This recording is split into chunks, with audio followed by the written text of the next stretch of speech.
L'Évangile va beaucoup plus loin que la loi. Sans l'abroger pour autant, elle l'accomplit. Évangile de Matthieu, chapitre 5, verset 17. Jésus dit « Ne croyez pas que je sois venu pour abolir la loi ou les prophètes. Je suis venu non pour abolir, mais pour accomplir. » Alors oui, les chrétiens sont quasi unanimes à aller dans ce sens. Mais accomplir, c'est quoi au juste ?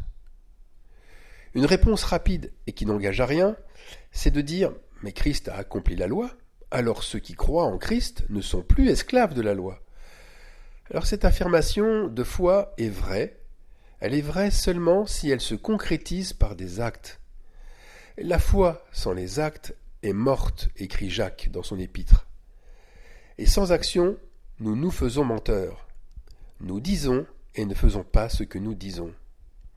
Donc, accomplir, c'est montrer que l'on n'agit plus en esclave, contrairement à la loi qui ne rend pas libre, mais qui nous enchaîne à des règles.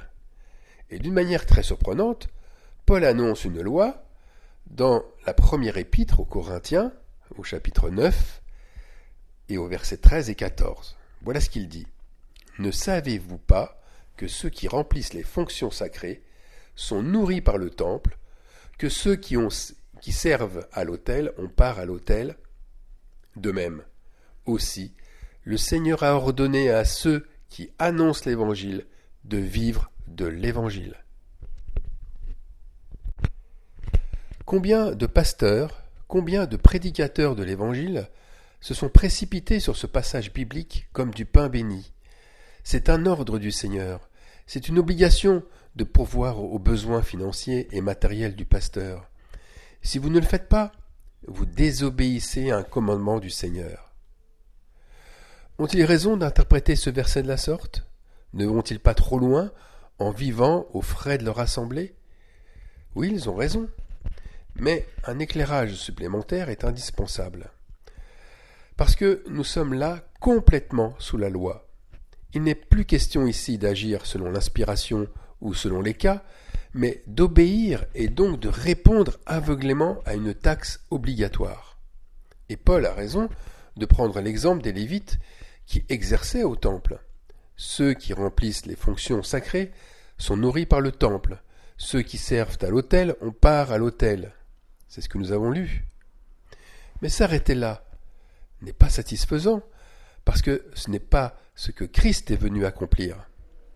Accomplir demande de l'amour, du discernement et de la liberté. Nous devons discerner le besoin de celui qui annonce l'Évangile, afin qu'il puisse exercer son ministère. Et nous avons cette liberté de donner dans les proportions qui nous est impartie à chacun. Ainsi, si nous retirons l'amour, si nous retirons le discernement et la liberté, nous retirons l'accomplissement en Christ. Il vous enseignera toutes choses. C'est ce que dit le verset, et le verset dit précisément « Mais le Consolateur, l'Esprit Saint, que le Père enverra en mon nom, vous enseignera toutes choses. » Il y a un passage évident, c'est un peu comme une frontière, entre « tu dois obéir sans réfléchir » et « je discerne que mon pasteur a besoin d'aide et j'ai envie de l'aider de cette manière ». Ce n'est pas le même acte de foi. Le premier, tu dois obéir sans réfléchir, c'est la foi mosaïque. Le deuxième, c'est la foi héritée de Christ par son sacrifice. Dans le premier cas, le croyant a besoin d'un rappel de la loi pour agir. Dans le deuxième cas, il agit, mais librement, guidé par le Saint-Esprit. Mais alors, pourquoi Paul donne-t-il une loi plutôt qu'un accomplissement aux Corinthiens? Pourquoi ne les incite-t-il pas à agir en toute libéralité par l'Esprit? Là encore, le contexte est un élément essentiel à prendre en compte. Relisons bien les enjeux de cette lettre de Paul. Cette première épître montre, dès le premier chapitre, qu'il y a des divisions parmi l'assemblée des Corinthiens. Il n'y a pas un seul esprit qui domine, mais des esprits en querelle. Au chapitre 3, l'apôtre dit « Pour moi, frères, ce n'est pas comme à des hommes spirituels que j'ai pu vous parler, mais comme à des hommes charnels, comme à des enfants en Christ. Je vous ai donné du lait, non de la nourriture solide, car vous ne pouviez pas la supporter. Au chapitre 5, il dit « On entend dire généralement qu'il y a parmi vous de l'impudicité, et une impudicité telle qu'elle ne se rencontre pas même chez les païens. » Et il dit un peu plus loin « Ôtez le méchant du milieu de vous. » Alors pas étonnant que Paul soit obligé de se défendre face à ceux qui trouvent injuste de lui donner des aides. Lorsqu'il prend la loi pour justifier une obligation légale, Paul continue à leur donner du lait. Ce qu'il demande n'est pas pour lui, pour son confort personnel ou pour son enrichissement personnel, mais pour les besoins de l'évangile de Christ. Et l'apôtre précise qu'il n'a pas usé de ce droit, bien au contraire. Et c'est ce que nous lisons à la suite du texte dans 1 Corinthiens 9,15, où il dit « Pour moi, j'ai usé d'aucun de ces droits, et ce n'est pas afin de les réclamer en ma faveur que j'écris ainsi. » En fait, Paul ne peut leur parler directement d'agir dans la grâce de l'Évangile. Cette nourriture-là, ils ne peuvent la supporter parce qu'un bon nombre de Corinthiens soupçonnent le mal vis-à-vis de Paul. L'apôtre aurait-il écrit cette même exhortation à l'église de Thessalonique? Lui qui écrit avec Sylvain et avec Timothée. Voilà ce qu'il écrit. « Quelle action de grâce en effet nous pouvons rendre à Dieu à votre sujet pour toute la joie que nous éprouvons à cause de vous devant notre Dieu. » Et voici ce qu'ils écrivent à cette église de Thessalonique envers ceux qui ont un ministère. « Nous vous prions, frères, d'avoir de la considération pour ceux qui travaillent parmi vous, qui vous dirigent dans le Seigneur et qui vous exhortent. Ayez pour eux beaucoup d'affection à cause de leur œuvre. » Eh bien, là, on ne parle plus de devoir ni de loi, mais on parle de considération et d'affection. Un autre aliment beaucoup plus solide, ne pensez-vous pas? Revenons maintenant à l'église de Corinthe. L'apôtre revient à la loi pour leur enseigner ce qui est un droit qui lui revient. Et s'il rejette l'homme, qu'il ne rejette pas au moins le ministère, qui lui est à privilégier sans discernement. Mais ce droit, Paul ne veut pas l'utiliser. L'apôtre, en toute évidence, souhaiterait voir ses frères corinthiens agir comme ceux de Thessalonique, c'est-à-dire agir par amour et avec l'esprit de Christ, plutôt que sous la pression d'une obligation spirituelle. Quant à Paul, lui, il est un exemple. Lui, il agit comme un véritable disciple qui accomplit l'œuvre de Christ.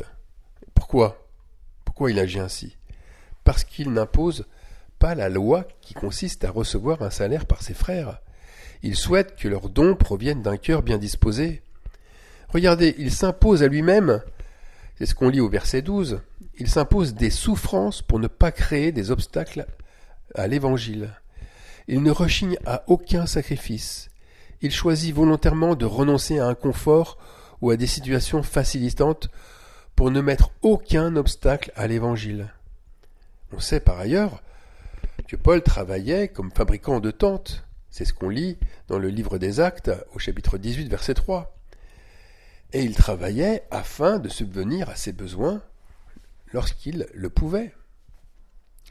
Paul, c'est celui qui défend fermement le droit d'être soutenu, comme il est aussi celui qui renonce le plus souvent à ce droit pour ne pas créer d'obstacle à l'évangile. Mais l'apôtre agit avec discernement, sachant qu'il maltraite, on peut le dire, il maltraite sa chair. Il sait se priver de nourriture ou de vêtements, et il n'est pas à réclamer une aide qu'il peut lui-même subvenir par son travail. Mais quand l'évangile lui prend tout son temps et ses ressources, il vient naturellement en parler à ses frères. Par conséquent, il est important pour un disciple de bien faire la différence entre accomplir et obéir. Il n'est pas question d'aider ou de ne pas aider, mais plutôt de se laisser guider par l'esprit et le cœur pour aider celui qui vous enseigne. La générosité bienveillante, c'est-à-dire celle qui concerne le fruit d'esprit, elle n'est pas une affaire d'obligation, mais c'est une affaire de cœur, donc d'accomplissement. Alors je sais que la séduction est dans l'Église et qu'aujourd'hui les évangélistes parlent d'obligation et de cœur. Ils parlent des deux à la fois. Ils réaffirment la loi et ils culpabilisent le croyant en lui disant que son cœur est dur parce qu'il ne donne pas assez pour le ministère. C'est une manière diabolique pour forcer la main de ses frères à donner toujours plus. Ils ne se rapprochent pas de l'exemple de Paul. Ils sont aux antipodes de lui, parce que leur but est motivé uniquement par la recherche d'un gain.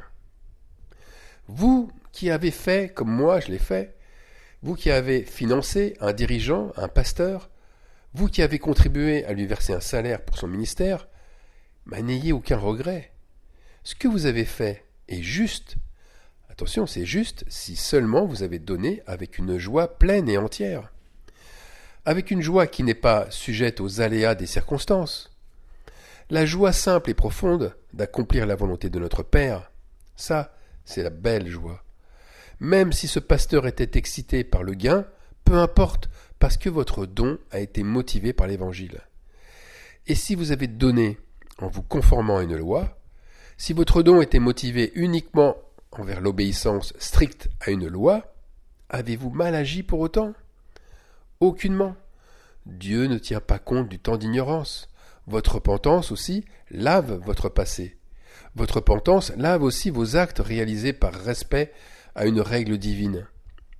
Paul lui-même, autrefois n'agissait-il pas comme un fanatique de la loi ? Mais il est temps de passer de l'obligation à l'accomplissement. Il est temps d'en finir avec le lait et de prendre une nourriture beaucoup plus solide. Il est temps d'arrêter les lois et les obligations. Les tu dois agir ainsi ou tu ne dois pas agir ainsi parce que c'est écrit dans tel épître ou parce que c'est écrit dans tel évangile ou encore parce que ton mouvement religieux l'exige. Ceux qui annoncent l'évangile doivent être soutenus. Et ça, c'est un fait établi dans le cœur d'un croyant véritable. Mais à chacun de se mettre devant le Saint-Esprit pour savoir quand et comment le faire, et aussi à quelle hauteur de ses moyens. Parce que certains qui sont encore au lait, ils se posent la question, mais jusqu'à quelle hauteur dois-je aider mon pasteur ? Et là encore, une loi leur est donnée par Paul, une loi que l'on trouve dans Galates au chapitre 6, verset 6. Que celui à qui l'on enseigne la parole fasse part de tous ses biens à celui qui l'enseigne. Es-tu prêt à donner jusqu'à ton dernier euro pour celui qui t'enseigne ? Ou bien préfères-tu l'aider, mais en ne lui donnant que ton superflu, alors que lui, il est vraiment obligé de se restreindre dans son ministère de l'Évangile ? Jusqu'où va ton sacrifice pour celui qui exerce un ministère ? À ce nouveau verset du livre des Galates, donc au chapitre 6, verset 6, il est brandi comme une loi intransigeante. Tu dois donner tout ce que tu possèdes, c'est-à-dire maison, terrain, argent, voiture, héritage, et tu dois donner tout ça à celui qui t'enseigne la parole. Mais, attention, il est important d'aller au bout des choses, parce que le texte d'origine ne dit pas cela. En grec, le verbe utilisé, c'est koinoneo. Koinoneo, et au sens littéral, ce verbe ne signifie pas donner, ni transférer ou léguer. Ça se dirait plutôt dans le grec didomi ou paradidomi. Koinoneo vient de la racine koinos, qui veut dire commun, et qui signifie littéralement avoir part avec quelqu'un, entrer en communion, s'associer ou encore partager. Eh bien, c'est le mot qui a donné koinonia, la communion fraternelle. L'accent est mis sur la relation de réciprocité, la relation de partenariat entre l'enseignant et l'enseigné, et l'accent n'est pas mis sur un acte unilatéral où l'un se dépouille au profit de l'autre. Tu me guides par ta parole et tu m'aides, quel que soit mon péché ou mon égarement, et moi, en contrepartie, je te soutiens matériellement et moralement selon mes moyens et sans y mettre de limites. Vous voyez, c'est un principe de secours mutuel. que celui à qui l'on enseigne la parole fasse part de tout son amour fraternel à celui qui l'enseigne. Voilà le sens profond de ce verset. Qu'on fasse part de tout son amour fraternel. Le royaume de Dieu repose sur une relation pleine et entière dont le sacrifice est total. Pour celui qui voit son frère dans le besoin, mais il est prêt à se sacrifier, il est prêt à lui donner le vêtement qu'il porte, prêt à lui donner la nourriture qui lui reste. De même, pour celui qui est dans le besoin pour exercer son ministère, il ne doit pas s'enfermer dans une attitude d'assister et compter systématiquement sur les autres. Il lui appartient de faire le maximum pour accomplir sa mission, de manière autonome. Cependant, lorsqu'il est acculé, il sait qu'il peut compter sur un soutien indéfectible et total de la part de ses frères. Alors ne soyons pas de simples disciples obéissants, mais soyons des disciples accomplis, comme l'est Jésus-Christ, notre frère bien-aimé. Amen.